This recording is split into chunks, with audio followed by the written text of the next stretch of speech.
Bonjour mesdames et messieurs, nous sommes très heureux de vous retrouver très nombreux finalement ce dimanche matin. Nous poursuivons les 24 heures avec Michel-Ange qui vous invite à découvrir les différentes facettes de cet artiste mythique. Sur la scène, vous voyez des moulages de ces statues qui nous ont été généreusement prêtées par l'École nationale des beaux-arts de Paris et par la Réunion des musées nationaux. Pour avoir plus d'informations sur ces moulages, vous pourrez lire les cartels qui sont placés sur le promenoir près de l'entrée de l'auditorium. À l'écran, un arrêt sur image du film somptueux de Carol Reed, L'extase et l'agonie, qui sera projeté en conclusion de la journée. Cette édition des 24 heures a été préparée en partenariat avec les Figaro hors série. Ainsi, les deux rencontres de ce matin seront menées par deux journalistes, Geoffroy Caillet, que je remercie d'être là, rédacteur en chef au Figaro Histoire, et Michel de Gégère, que vous écouterez tout à l'heure, directeur de la rédaction du Figaro hors série et du Figaro Histoire. Les carrières de marbre de Carrare, d'où Michel-Ange a tiré la matière première de ses sculptures, ont été, pour ceux qui étaient là, évoquées plusieurs fois hier, à travers des lectures, des photographies, un film d'artistes. Aujourd'hui, nous écouterons un expert, un véritable maître marbrier, Alvise Lazzareschi, qui est aussi auteur d'un livre, La Casa del Colonnello, la maison du colonel, qui n'est pas encore traduit en français, mais j'espère qu'il le sera. C'est un roman autobiographique dont le protagoniste est Alvise, fils et petit-fils de cavatori di marmo, d'ouvriers des carrières de marbre des Alpes apuane. Alvise Lazzareschi parle italien, mais Geoffroy Caillet, qui est un parfait italophone et qui connaît bien Alvise Lazzareschi, traduira pour le public français. Je le remercie, je vous remercie. Bonne conférence.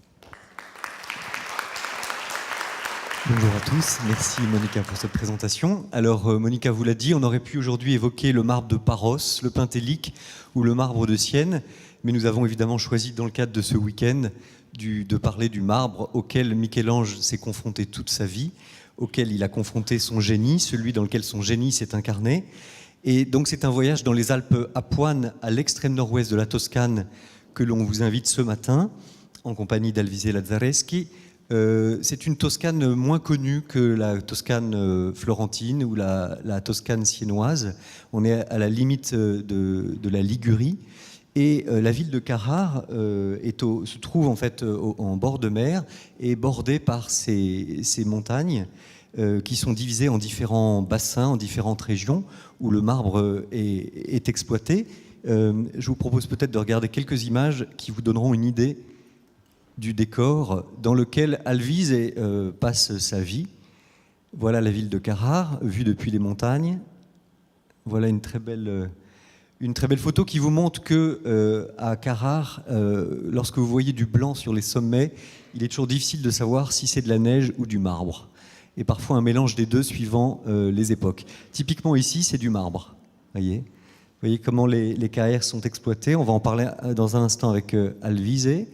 Donc ici, ce sont des carrières à ciel ouvert en gradin.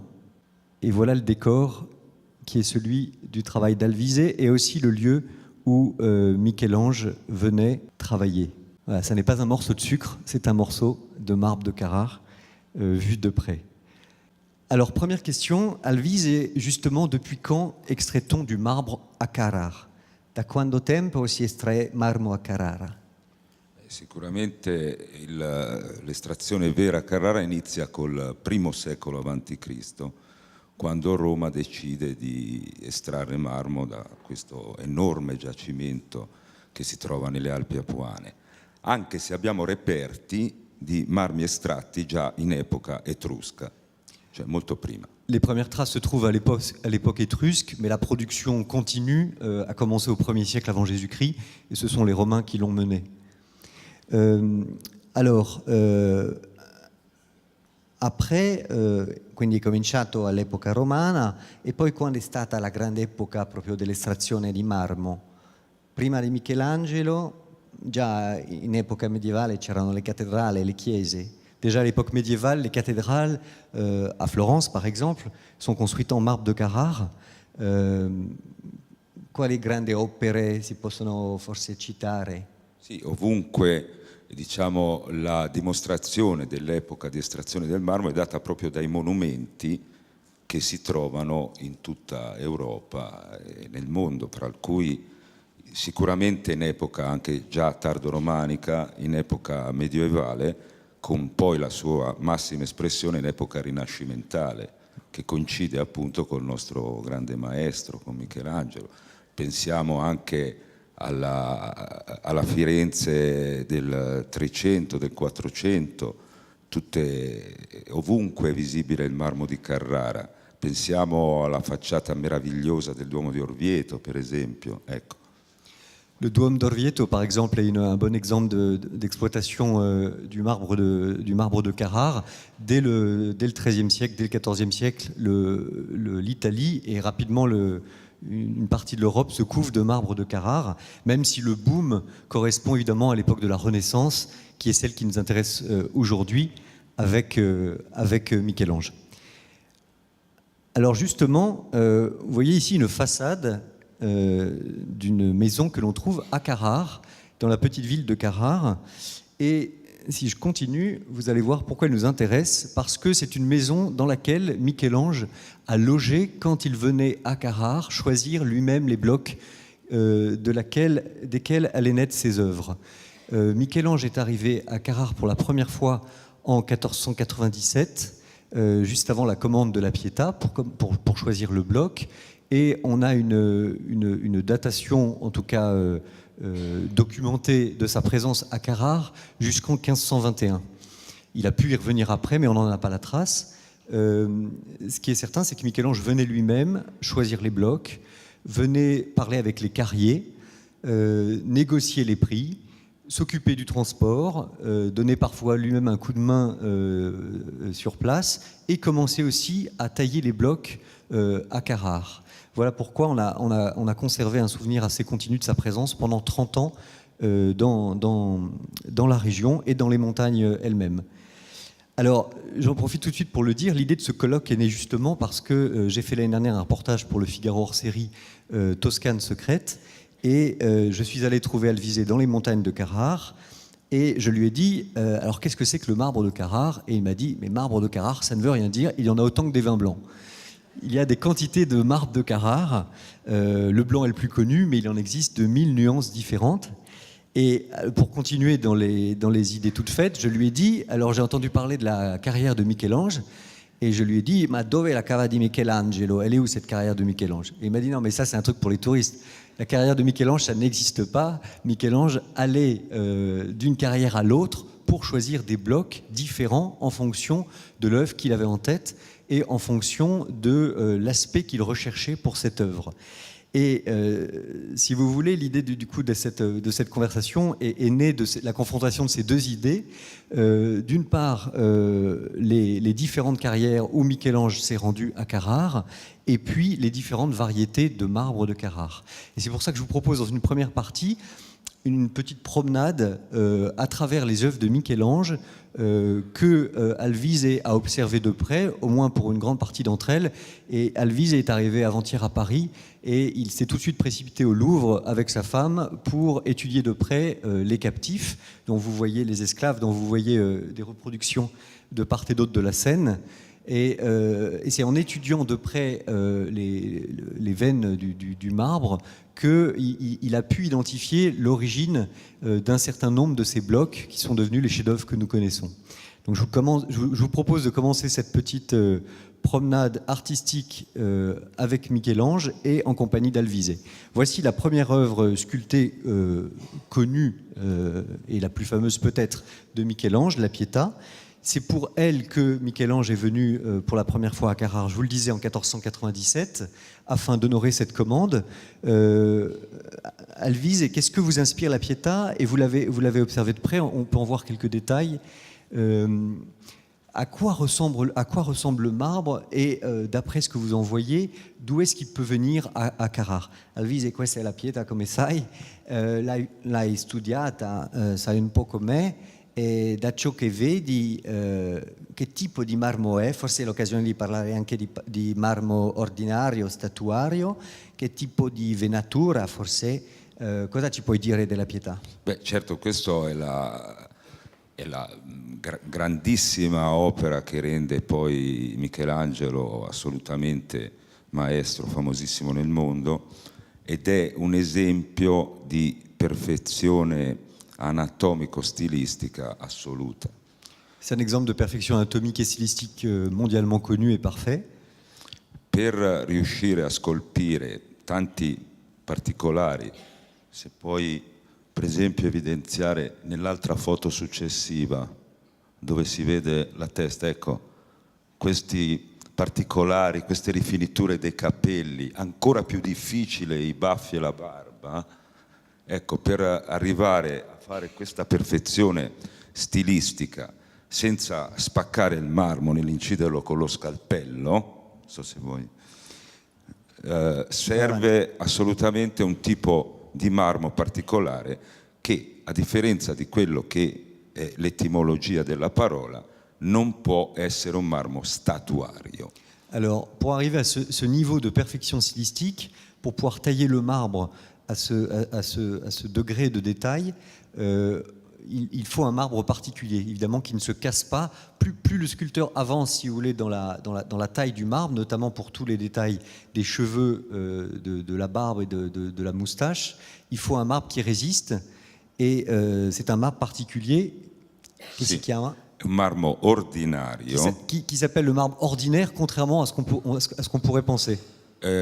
Appunto importante capire che le statue non si fanno tutte col marmo statuario. Toutes les statues ne sont pas faites en marbre statuaire, qui est l'autre grande variété de marbre qu'on peut identifier. È una differenza merceologica, ecco, ma non reale. Ecco. In questo caso mi sento di poter dire che la provenienza di questo marmo appunto provenga dal bacino estrattivo di Colonnata. Alors, il est tout à fait probable, selon Alvise, que la Pietà vient de la région de Colonnata, un des bassins de marbre que l'on trouve dans la chaîne des montagnes de Carrare. Et en l'occurrence, c'est exactement l'endroit où vit Alvise. E questo lo posso capire dal colore della venatura, che a differenza di tante altre statue non è un colore grigio, ma è un colore grigio però con riflessi azzurrognoli.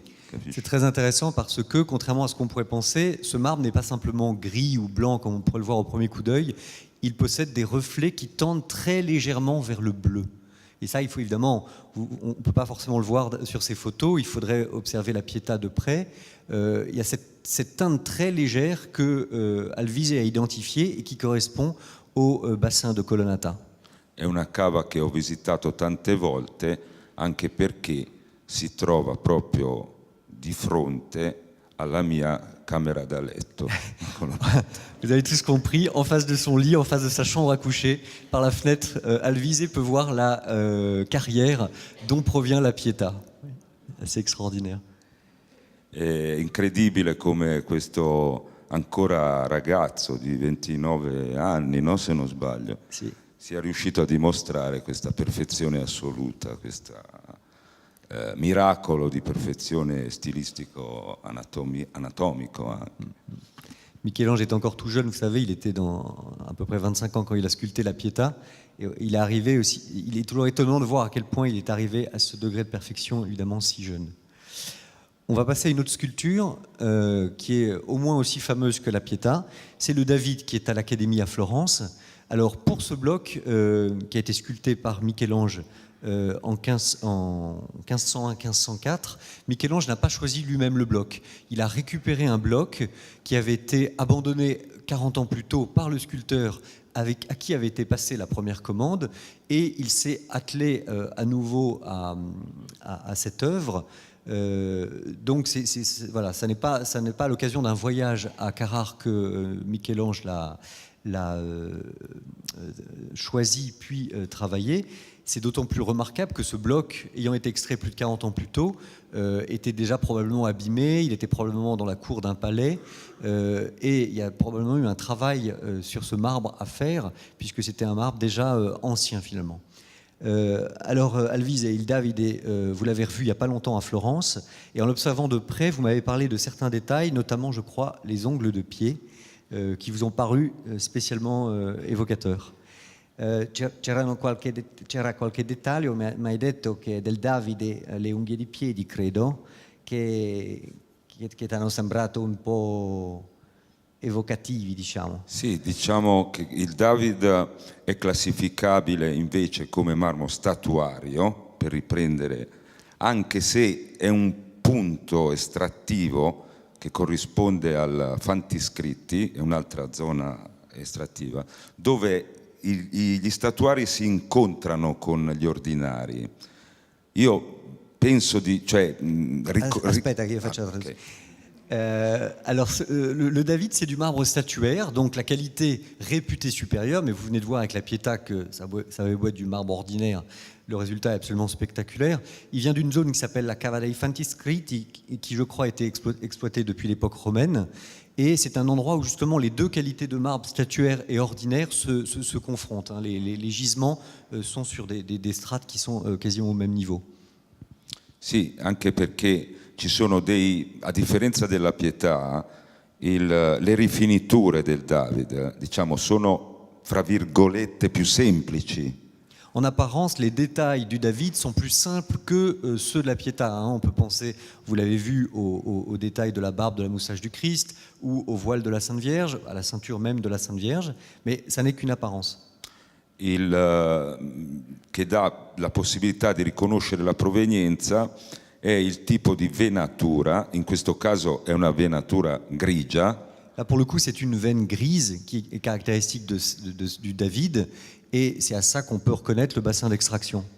Se voi avete, ecco, c'è un particolare visto proprio da vicino nel piede destro del David. Non credo che abbiamo un dettaglio. No, non c'è possibilità di... Vabbè, nel piede destro, dove si vede proprio una vena di colore che io ho confrontato anche con un anziano artigiano di Carrara, certo Paolo Costa, che ringrazio, e lui mi ha subito, immediatamente preso un pezzo di marmo, ora attuale, dove mi ha fatto vedere la stessa identica venatura, per cui sappiamo precisamente la cava. Un ami sculpteur d'Alvise lui a montré un morceau de marbre qui correspond exactement au détail, malheureusement nous n'avons pas de détail ici du pied, mais qui correspond exactement au dessin de la veine qu'on peut apercevoir sur le pied du David. C'est comme son frère jumeau. Questo a dimostrare David, montagna di Fantiscritti, Pietà, montagna di Colonnata, due cave completamente lontane e opposte, per dimostrare che non esiste una cava Michelangelo. C'est la preuve qu'il n'y a pas de carrière de Michel-Ange, puisque Colonnata, dont provient la Pietà, et Fantascritti, d'où provient le David, sont à l'opposé l'une de l'autre, même si tout ça, c'est la chaîne de montagnes de Carrare. Alors ça, c'est le San Matteo que Michel-Ange a sculpté pour Florence, qui se trouve à l'Opera del Duomo. Ça devait faire partie d'un ensemble des 12 apôtres, et seul celui-ci a été réalisé.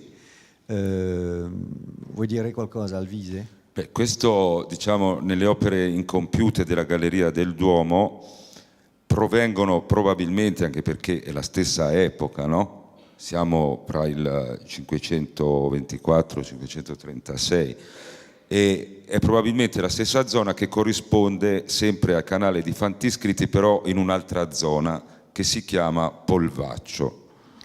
C'est une autre zone qui s'appelle la carrière de Polvaccio, d'où provient cette œuvre inachevée de Michel-Ange, le Saint Matthieu.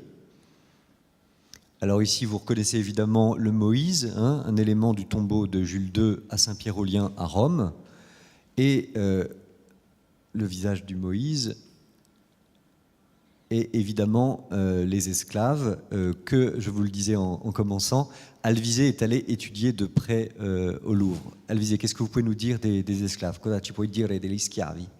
Sono dei capolavori assoluti, ecco, questa è la prima cosa. La provenienza dei marmi sicuramente è probabilmente la stessa provenienza del David, perché le venature hanno lo stesso, noi si dice da un punto di vista geologico, immersione, no? Rispetto al fronte di marmo scendono quasi verticalmente, non so se sono abbastanza chiaro. Sì. Ça correspond. Alors, les captifs, les esclaves proviennent a priori de la même zone que le David, et la veine particulière du marbre doit correspondre à du marbre qui se trouve dans la partie la plus profonde, en immersion, dit Alvise, par rapport à la partie qu'on peut atteindre facilement de l'extérieur quand on commence l'extraction. C'est la partie la plus profonde. Chiaramente ci sono 20 anni di differenza fra il David, come sappiamo, e gli schiavi vostri del Louvre. Però, diciamo, i blocchi estratti poi sono sempre quelli, ecco. Alors, moi j'avais une question. Comment ça se fait que... quel travail permet de passer de quelque chose, d'un marbre comme ça, extrêmement poli, extrêmement luisant, hein, je pense au bras du Moïse, à des choses beaucoup plus rugueuses, comme on voit, hein, la partie inférieure des captifs.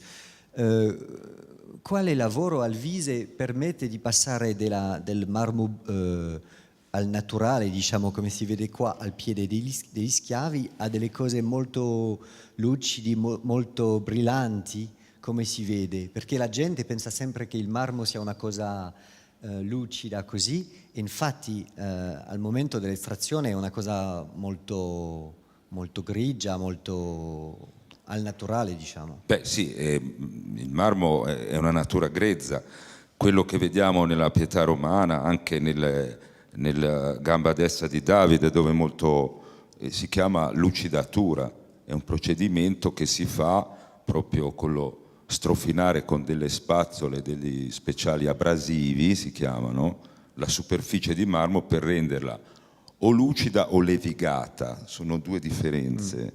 C'est un poli, cioè lucido e anche meno lucido, no? Sono tecniche, sono. C'est évidemment tout le travail du sculpteur d'obtenir à partir de la partie brute que vous voyez et qui correspond à ce que voit Alvise quand il travaille à l'extraction du marbre. C'est tout le travail du sculpteur que de le rendre au moyen de procédés abrasifs, d'un certain nombre d'outils, de le rendre soit poli, soit brillant, suivant l'effet qu'il veut obtenir. Sachant aussi que du marbre qui passe, qui n'est pas dans un musée, qui est à l'air libre pendant des années, s'abîme. Il marmo si danneggia quando è al cielo aperto, voglio dire una scultura. Certamente, per esempio gli statuari sono molto più fragili e si danneggiano più facilmente degli ordinari. Le marbre statuaire s'abîme beaucoup plus facilement que le marbre ordinaire, c'est la différence principale. Per cui tornando al David, che è stato probabilmente esposto all'aperto per oltre 4 secoli, perché sempre fu questo risveglio bellissimo dei fiorentini quella mattina nel 1504, che si sono visti questo gigante nella piazza, una cosa meravigliosa, questa opera di 5 metri. È stato, senza divagare, esposto tanto, per cui ha probabilmente poi avuto dei restauri in epoche successive, anche se però è la dimostrazione che non può essere uno statuario in senso classico, ma questo punto d'incontro fra l'ordinario e lo statuario, altrimenti tanta esposizione l'avrebbe più corroso. C'est la preuve que le David correspond à un gisement de marbre qui est aux confins du marbre statuaire et du marbre ordinaire, parce que, exposé comme il l'a été pendant 4 siècles à Florence, à ciel ouvert, il devrait être bien plus abîmé que ça. Alors bien sûr, il a été restauré de nombreuses fois, mais il devrait être dans un état bien moins bon à cause de cette exposition. Donc la qualité du marbre du David est tout à fait significative. Et Alvise rappelait l'étonnement qui était celui des Florentins lorsqu'il a été exposé pour la première fois à Florence sur la Grande Place. Et ils ont vu ce géant extraordinaire qui a marqué l'histoire de Florence et qui reste un symbole de Florence. in un'epoca quando i capolavori non venivano rinchiusi nei musei, e scusate se lo dico qui, nel museo più importante del mondo. Ça correspond à l'époque où les œuvres n'étaient pas toutes captives des musées, et pardon de le dire, dans un musée aussi important que celui du Louvre, peut-être le plus grand du monde. Alors là, on arrive à la sacristie, la Sagrestia Nuova à Florence, les tombeaux des Médicis, avec le tombeau de Laurent de Médicis. Et puis, voilà un détail.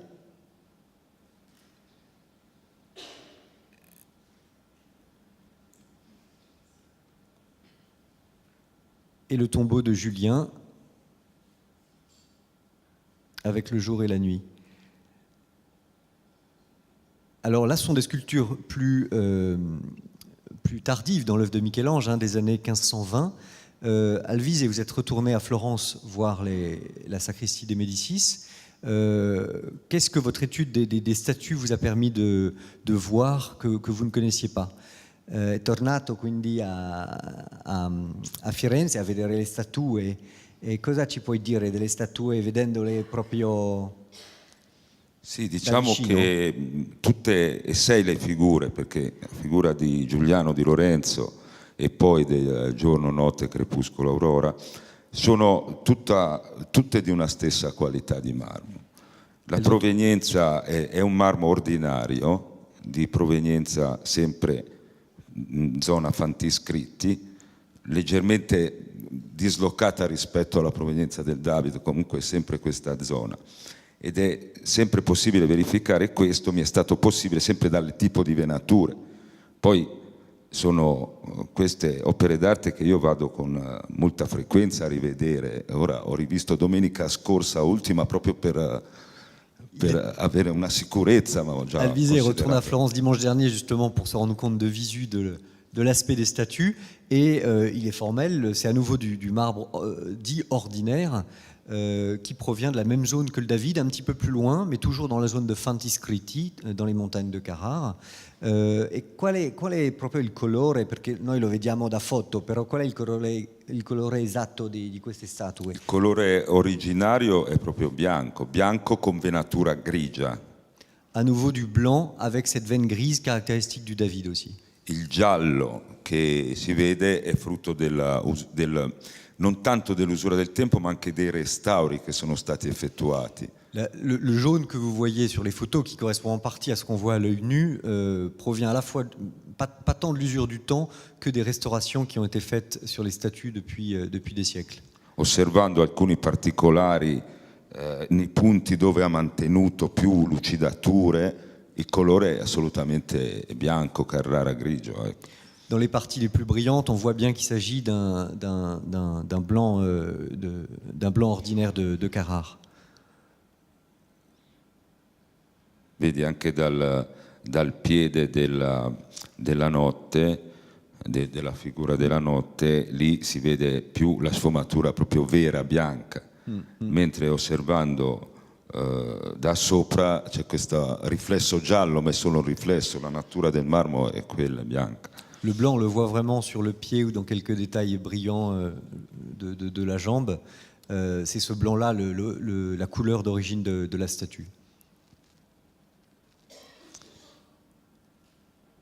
Poi se il marmo servirebbe di toccarlo, ora questo non è possibile. Il faudrait le toucher évidemment, mais ça malheureusement ça n'est pas possible. Alors là c'est la Pietà Bandini, qui est aussi à Florence à l'Opera del Duomo, et que Michel-Ange avait sculpté en prévision de son tombeau à Sainte-Marie Majeure. Cosa ci puoi dire della Pietà Bandini? È una pietà incompiuta, fatta a parte da Michelangelo e credo più o meno terminata, ma neanche terminata, da un suo allievo.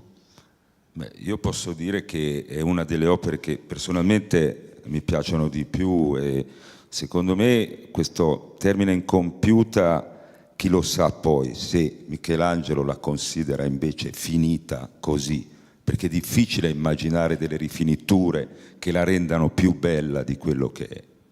C'est difficile de savoir à quel point Michel-Ange l'a fini ou ne l'a pas fini, puisque les détails qui ont été ajoutés il est difficile de savoir s'il les voulait lui-même ou si elles ont été rajoutées de façon complètement différente, si vous voulez, par celui qui l'a terminé. E in questo caso si può parlare di un marmo quasi statuario, ecco, nella zona di confine fra Fantiscritti e l'altro terzo bacino di escavazione che corrisponde a un altro paese, Torano, per cui Colonnata sono 3 bacini, Torano, Fantiscritti, Colonnata. Qui siamo a confine col bacino di Torano, che è la terza vallata dove vengono estratti i marmi. Probablement la Pietà Bandini vient du 3e bassin d'extraction de la région de Carrare, et la pierre viendrait en particulier d'une région à mi-chemin entre Fantiscritti et ce 3e bassin. Voilà quelques détails.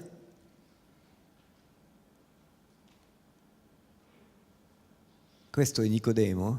Sì, Michelangelo vuole farsi questo autoritratto nella figura di Nicodemo. E questo è un esempio, cioè è un segno storico della profonda poi religiosità che ha Michelangelo, tant'è che si autoritrae nell'unico uomo presente al togliere Gesù dalla croce. C'era pure San Giovanni. San Giovanni sì, poi mentre gli apostoli, a parte San Giovanni, sono tutti scappati. C'est caractéristique de l'art profondément religieux de Michel-Ange que de s'être représenté sous les traits de Nicodème, le seul homme, à part l'apôtre Saint Jean, qui était présent à la descente de croix du Christ, puisque c'est lui qui aide à l'ensevelissement. Et donc voilà, ce visage de Nicodème est considéré comme un autoportrait de Michel-Ange. Voilà un autre détail du visage du Christ et de la Sainte Vierge. Et ça, c'est la dernière Pietà connue de Michel-Ange, la Pietà Rondanini, qui, elle, n'est pas à Florence, mais à Milan. Celle-là aussi, c'est une Pietà inachevée, Alvise. Anche questa è una Pietà incompiuta, possiamo dire, no?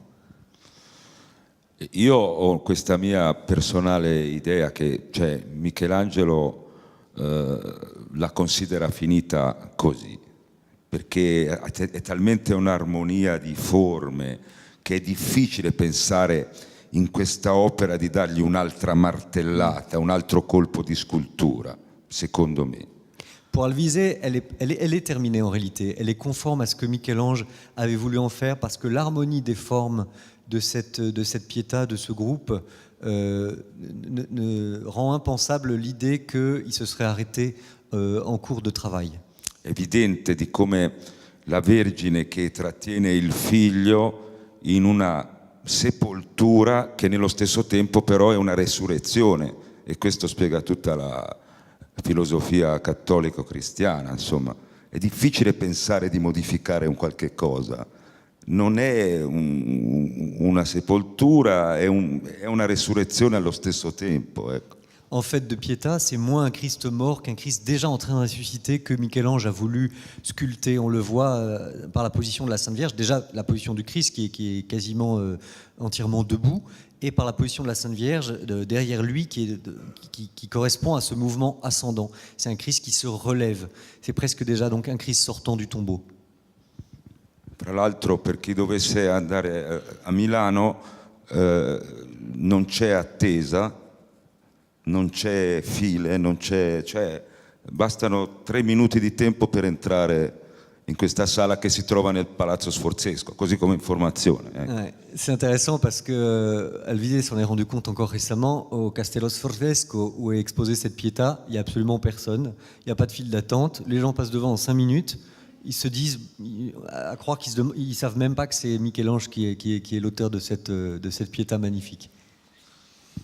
Donc profitez-en.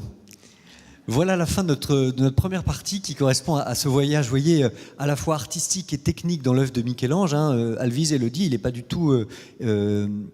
du tout historien de l'art, mais vous voyez ce que malgré tout on peut dire des œuvres de Michel-Ange quand on est un homme du marbre, quand on est un homme de l'art du marbre, même si on n'est pas sculpteur. Hein. Le contact avec le marbre, c'est le propre du travail d'Alvise, et c'est à ce titre qu'il a pu formuler les observations qu'il a bien voulu nous partager. Je voudrais maintenant qu'on revienne vraiment à son métier lui-même, et qu'on revienne donc dans ces montagnes de Carrare. Alvise, aujourd'hui, combien y a-t-il de carrières exploitées à Carrare? Quante sono le cave proprio attive, diciamo, a Carrara?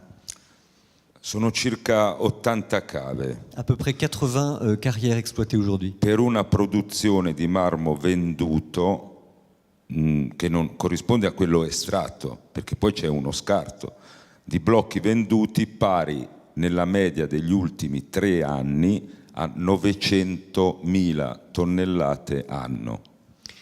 Estratti o venduti? Venduti. 900 000 tonnes de marbre annuelles vendues dans le monde, à partir des montagnes de Carrare. Cioè il totale di queste 80 cave, chiaro. La production de ces 80 carrières. Alors il y a différents types de carrières. Celle que exploite Alvise est différente des autres. Je vais vous en montrer quelques-unes. Quels sont les types justement de carrières qu'on peut trouver à Carrare? Quanti tipi di cave appunto ci sono a Carrara? E qual è la tua? E poi, diciamo, la maggior parte delle cave di Carrara sono scavate, si dice, a cielo aperto. La plupart sont à ciel ouvert. Poi c'è una parte di cave che sono scavate in galleria, tipo questa della fotografia. Ça c'est le deuxième type, ce sont les galeries souterraines, en galerie. E ancora una terza tecnica di escavazione che si chiama a pozzo, cioè si parte da un piano e si scende in profondità. Et le troisième type, ce sont les carrières en puits. On creuse en fait en profondeur à partir d'un point donné. Donc voici effectivement une carrière en galerie souterraine. Et ça, c'est la carrière d'Alvise. Quoi, oui. C'est la tua, non? Sì. Bon. Alors, ce qui est assez frappant, c'est que, évidemment, depuis des siècles, le travail à Carrare a beaucoup changé. À l'époque de Michel-Ange, c'était un travail d'extraction uniquement à la main, ce qui semble quasi impensable aujourd'hui. Mais même depuis 100 ans, et même depuis la jeunesse d'Alvise, et beaucoup plus récemment, le travail a changé encore, et Alvise a assisté du coup à une partie de ces changements. Il y a déjà eu une partie des changements qui ont concerné la technique de l'extraction. Il y a d'abord eu le fil hélicoïdal, puis le fil diamanté. Et je voudrais que Alvise nous explique un peu à quoi correspondent ces techniques. I mesi tecnici sono cambiati tantissimo da 50 anni, anche da un secolo, e siamo passati dal filo diamantato al filo poi elicoidale, scusa, e poi al filo diamantato. Quali sono queste tecniche? A cosa corrispondono? Diciamo fino agli anni 70, fino alla metà degli anni 70 ancora si utilizzava il filo elicoidale e il taglio avveniva con questo filo che trasportava sabbia silicea per tagliare il marmo che è carbonato, che è più tenero. C'est le fil hélicoïdal qui était utilisé jusque dans les années 70, qui projetait en fait du sable sur le marbre, grâce auquel se faisait la taille. Et quanto tempo ci voleva per un blocco così? Combien de temps il fallait pour tailler un bloc comme celui-là avec du fil Con il filo elicoidale, diciamo, la discesa del taglio in un'ora di tempo era di circa 20 centimetri, 15 centimetri. Une heure pour tailler 20 cm de marbre. Quand vous voyez la hauteur des blocs, vous la réalisez par rapport à la taille des engins qui les entourent, c'est quelque chose de considérable. Et après avec le fil diamanté, poi col filo diamantato. Poi con la fine degli anni 70 si è introdotto questo filo diamantato che ha rivoluzionato i tempi di estrazione. Quanto tempo? Adesso in un'ora si possono tagliare 12, 13, anche 14 metri quadrati di marmo. Quanto? 12 metri quadrati. 12 mètres carrés in quanto tempo? In un'ora praticamente. 12 mètres carrés de surface de marbre. Da un mio calcolo riportato prima dell'introduzione del filo diamantato a dopo, i tempi di estrazione si sono probabilmente trentuplicati, 30 volte di più. la productivité a été multipliée par 30 avec l'évolution de ces techniques du fil hélicoïdal au fil diamanté. Alors il y a un autre aspect de la... Voilà le fil diamanté dans la carrière d'Alvise. Ecco, questo per esempio è un taglio che richiede un'ora di tempo. È un blocco di circa 3 metri per 1,50, sono 5 metri quadrati, ma un'ora compreso il posizionamento della macchina. En comptant le positionnement de la machine, etc., il faut 1 heure pour tailler un bloc de cette taille-là qui fait au moins 1,50 m.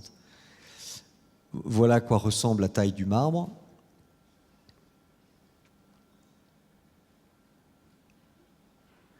Qual è l'altezza di un blocco così?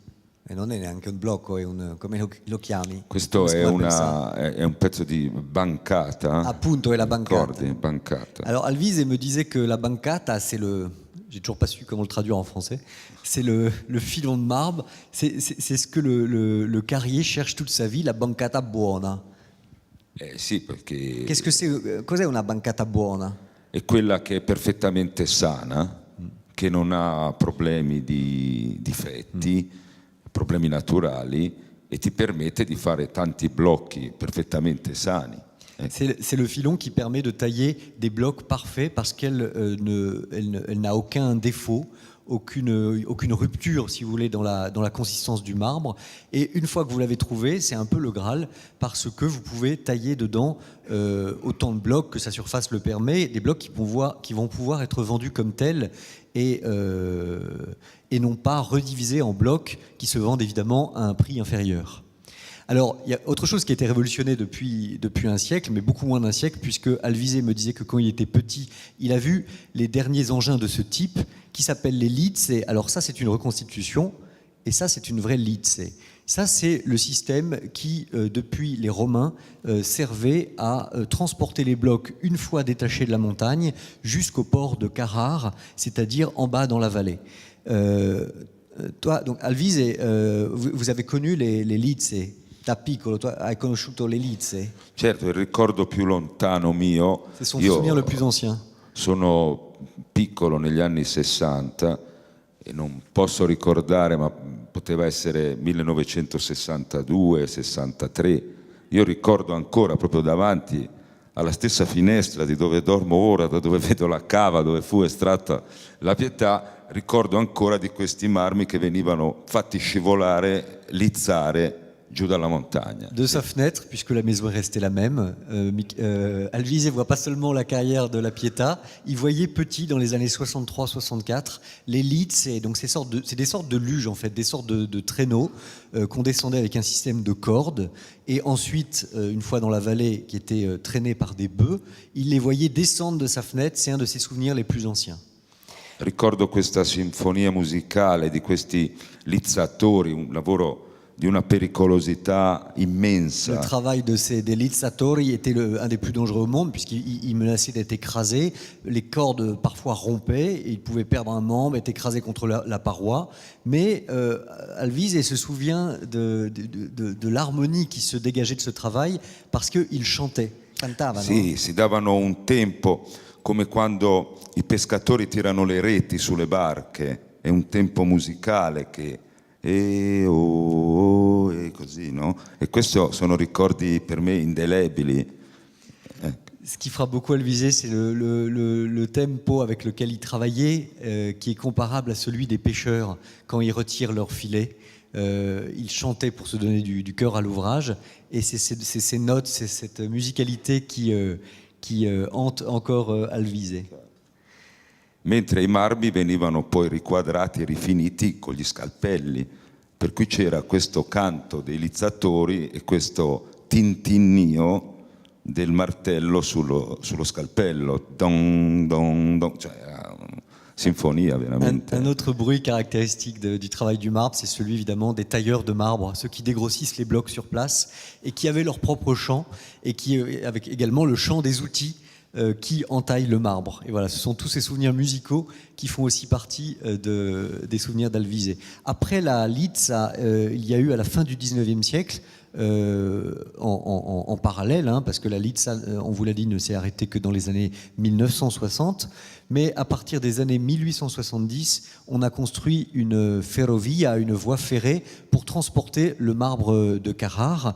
Et cette voie ferrée a été en service jusqu'en 1964. Ça a duré presque 100 ans. Tu hai conosciuto la ferrovia, vero? La fine almeno? No, è finita prima, prima? dei miei ricordi. Sì. Ça s'est arrêté juste avant les premiers souvenirs d'Alvise. Alors ça, malheureusement, c'est une photo qui n'est pas entière, j'en ai pas trouvé d'entière. C'est la photo de l'obélisque qui a été offert à Mussolini en 1928, taillé sur place, qui faisait 17 mètres de long, et qu'il a fallu 4 mois, quasi 6 mesi, non? 6 mesi per portarlo dalla cava al porto. Il a fallu 6 mois pour descendre ce monolithe de quasiment 300 tonnellate. Quasi 300 tonnellate. Sì. Presque 300 tonnes, 17 mètres de long, et 6 mois pour descendre ce monolithe taillé en obélisque sur place jusqu'au port de Carrare. Et ensuite, de Carrare, le monolithe a été acheminé à Rome, à Fiumicino, et vous le voyez aujourd'hui sur le Foro Italico, qui est un forum qui date de l'époque de Mussolini. Voilà un détail de près. Ce monolithe vient de Carrare. Voilà. Alors il y a une chose qui moi me frappe beaucoup dans ce que voilà un ouvrier des carrières d'Alvise, qui me frappe beaucoup dans ce que nous dit Alvise, c'est que chaque carrier sait reconnaître son marbre au premier coup d'œil.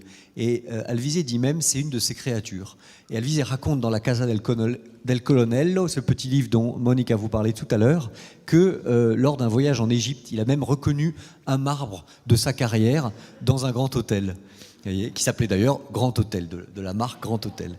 Et alors je voudrais demander un peu à Alvise comment il explique ce rapport presque charnel que l'entrepreneur de marbre, parce que c'est un industriel finalement, qui s'occupe d'extraction, qui ne s'occupe pas de taille.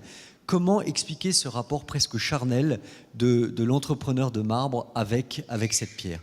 Alvise, tu mi dicevi che un cavatore come te sa riconoscere il suo marmo in prima vista, diciamo, e tu stesso hai riconosciuto il tuo marmo in Egitto, ad Aswan.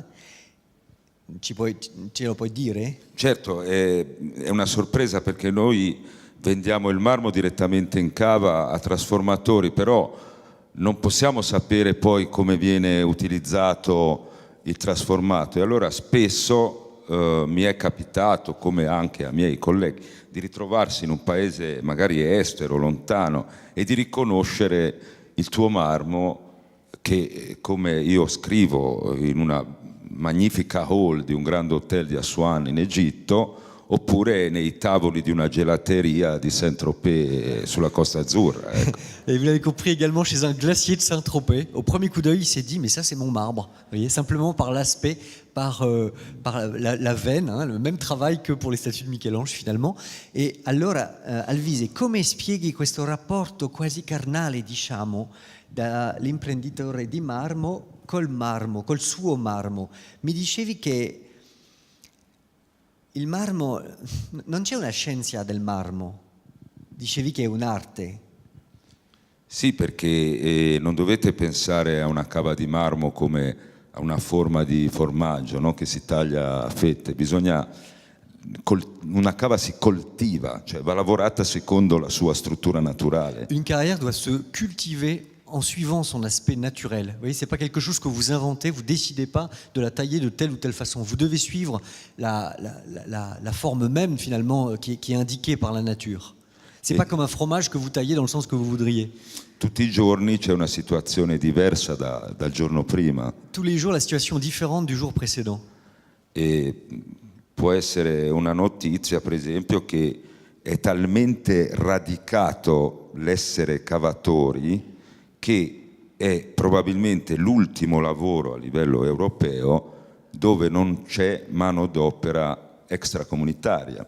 Perché sei cavatore, perché lo è tuo padre, tuo nonno, cioè è proprio una appartenenza. un exemple vraiment de ce rapport personnel, charnel de l'homme au marbre, c'est que les seuls travailleurs qu'on trouve à Carrare sont des travailleurs vraiment de Carrare qui font ce travail de père en fils, comme c'est le cas d'Alvise. Et on ne fait pas venir des gens d'ailleurs parce que la façon de travailler ce marbre se transmet de génération en génération, et la façon d'observer les carrières, c'est quelque chose qu'on ne peut faire que sur place. E la mia vita e l'uomo che sta a metà sul blocco sono io di spalle. De dos, c'est Alvise et que vous voyez sur la photo là, en blue jean et en veste verte, en chemise verte. E allora secondo te è questa la ragione proprio di questo rapporto particolare col marmo? Io, spesso e volentieri il rapporto è talmente forte, forse ci porta a una pazzia, ma a volte mi è capitato magari di chiudere gli occhi e di sentire quasi il profumo di questo marmo. C'est tellement personnel qu'il m'arrive de fermer les yeux et même de sentir le parfum du marbre, voyez. Alors, vous voyez que Alvise est aussi Una pazzia, sono fou. Peut-être que c'est une folie après tout. Alors c'est vraiment une région attachante parce qu'il y a à la fois, on trouve à Carrare le plus dur et le plus tendre. Le plus dur est du côté du marbre, le plus tendre il est du côté du lardo di colonnata que vous avez peut-être vu à la carte des restaurants ou surtout si vous êtes allé à Carrare même. C'est ce lard extraordinaire qui est cultivé, qui est produit exactement à l'endroit où habite Alvise et qui a pourtant un point commun avec le marbre de Carrare, c'est qu'il est d'une blancheur absolument parfaite, sauf qu'il a en plus le goût. C'è pure il lardo di colonnata, non c'è soltanto il marmo, ma comunque sono bianchi tutti e due. Certamente se qualcuno di loro verrà a visitare le cave a Colonnata può chiedere di me e può assaggiare il lardo di Colonnata, assolutamente gratuito, offerto da me. Si vous venez à Colonnata, vous allez trouver Alvise et non seulement il vous fera voir le marbre qu'il exploite, mais il vous fera goûter ce lard de Colonnata qui est extraordinaire, qui est raffinato, qui est maturé pendant des mois dans des vasques, in vasche di marmo, non? Vasche di marmo, certo. Justement dans des vasques de marbre. Et il vous fera goûter tout ça. Donc vous voyez, c'est un voyage qui est non seulement artistique, mais aussi gustatif et olfactif. Pas d'argent, è gratuito. Et tout ça, c'est gratuit, bien sûr. Voilà. Alors, moi, j'avais une question qui correspond peut-être aussi à des questions du public. J'ai peur qu'on n'ait pas le temps pour un vrai temps de questions, mais le travail du marbre aujourd'hui, ça n'est plus un travail tellement artistique, c'est surtout un travail industriel. Hein. Le marbre orne les gratte-ciel aux Émirats arabes, à New York, partout dans le monde. On trouve beaucoup moins ce travail artistique qu'il y avait autrefois. À Carrare, jusqu'à quelques dizaines d'années, on trouvait énormément de boutiques de taille de pierre, de sculptures. Tout ça, c'est beaucoup réduit. Est-ce que c'est un regret pour vous, Alvise? Ormai il marmo è diventato un'industria in sé e la parte artistica, diciamo, è un po' sottovoce. Non ci sono tanti artigiani di marmo che lavorano a Carrara proprio in botteghe. E per te è un rimpianto o no? Certamente che è un rimpianto, però rimangono sempre tante iniziative. Ora, per esempio, in questi giorni a Carrara c'è una manifestazione importante che raccoglie aspiranti scultori et artistes da tutto il mondo. Aujourd'hui, justement, à Carrare, il y a une Ça s'appelle manifestation. Marble Week, no? C'est la semaine du marbre à Carrare et ils font venir justement des aspirants artistes qui aspirent à tailler le marbre de Carrare. Poi tutti i grandi maestri anche della scultura moderna, pensiamo ad Henry Moore, ha fatto cose importantissime con Carrara, insomma c'è un'evoluzione. Il y a une évolution évidemment, mais même les artistes modernes continuent à tailler en marbre de Carrare. Donc la partie artistique existe encore. Una mia ultima consegna di marmo è per uno scultore belga di Liegi che verrà messo nella piazza principale, penso, di Liegi, questo simbolo di questa triade femminile di Liegi, ora non ricordo, scusate, il simbolo della città. È proprio una fornitura che ho fatto la scorsa settimana e che verrà inaugurata nel mese di ottobre a Liegi. Et précisément, une des dernières livraisons de marbre de Alvise, c'est un bloc qui va servir à un sculpteur de Liège pour exposer sur la place principale de la ville un groupe sculpté qui représente justement la ville de Liège. Sì, è sempre realmente una grande soddisfazione. Trovare il proprio marmo non solo nell'utilizzo di un pavimento, di un tavolo, ma anche in un'opera d'arte. Per esempio, un altro marmo mio si trova nel centro di Vienna e rappresenta 3 figure per un monumento che è stato fatto per Antonio Vivaldi, grande musicista Antonio Vivaldi. Sono 3 blocchi di 3 metri di altezza, dove c'è il violino, il violoncello, la viola da gamba, et si trova lo stesso nel cuore di Vienna. È una grande soddisfazione.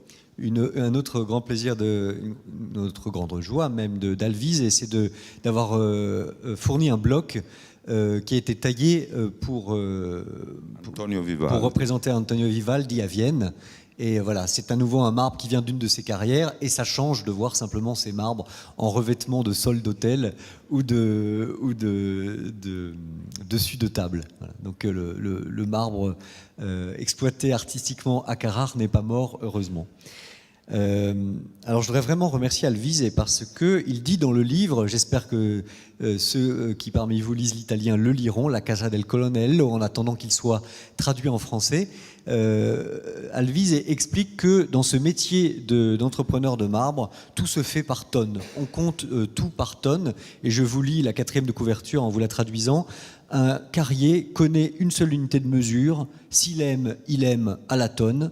S'il déteste, il déteste à la tonne. S'il hait, il haït, il est à la tonne. S'il combat ou s'il même fagli auguri di compleanno, s'il adresse des souhaits de bon anniversaire, il suit le même ordre de grandeur. Alors je voudrais Solo tonnellata. Solo tonnellata. Alors je voudrais le remercier ce matin de nous avoir fait partager sa passion à la tonne, justement. Merci à vous.